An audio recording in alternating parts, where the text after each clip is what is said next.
Icon star Allu Arjun Hyderabad Chanchalguda jail నుంచి విడుదలయ్యారు.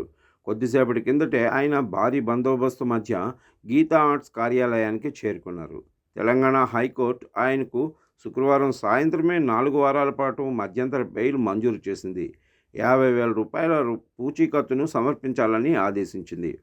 అయినప్పటికీ విడుదల ప్రక్రియ ఆలస్యం కావటం వల్ల ఆయన రాత్రంతా జైల్లో గడపాల్సి వచ్చింది. ఈ పరిణామాల్ని అల్లు అర్జున్ తరపు న్యాయవాది జి అశోక్ రెడ్డి తప్పుపట్టారు. చంచల్గూడ సెంట్రల్ జైలు అధికారుల తీరుపై అసహనం వ్యక్తం చేశారు. ఘాటు వ్యాఖ్యలు చేశారు. న్యాయ పోరాటం చేస్తామని ఆయన తేల్చి చెప్పారు.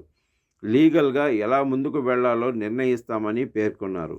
అల్లు అర్జున్ విడుదలవుతున్నారనే వార్త తెలిసిన వెంటనే ఆయన అభిమానులు పెద్ద సంఖ్యలో చెంచల్గూడ జైలు వద్దకు చేరుకున్నారు. ప్రధాన గేటు వద్ద వారంతా గుమిగూడారు. ఆ సమయంలో ఆయనను ప్రధాన గేటు నుంచి తీసుకెళ్లడం సరికాదని భావించిన పోలీసులు జైలు వెనక ద్వారం నుంచి విడుదల చేశారు. అప్పటికే అక్కడ ఉన్న కారులో ఎక్కి ఆయన బయలుదేరారు. చెంచల్గూడ జైలు నుంచి అల్లు అర్జున్ నేరుగా గీతా ఆర్ట్స్ కార్యాలయానికి చేరుకున్నారు. ఇంటికి కూడా వెళ్ళలేదు.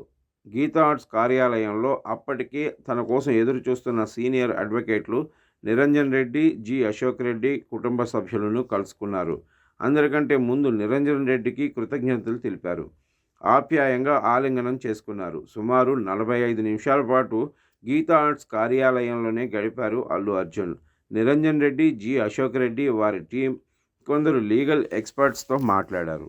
ఇది 4 వారాల మధ్యంతర బెయిల్ కావడం వల్ల రెగ్యులర్ బెయిల్ కోసం ప్రయత్నించాలని విజ్ఞప్తి చేసినట్లు తెలుస్తోంది.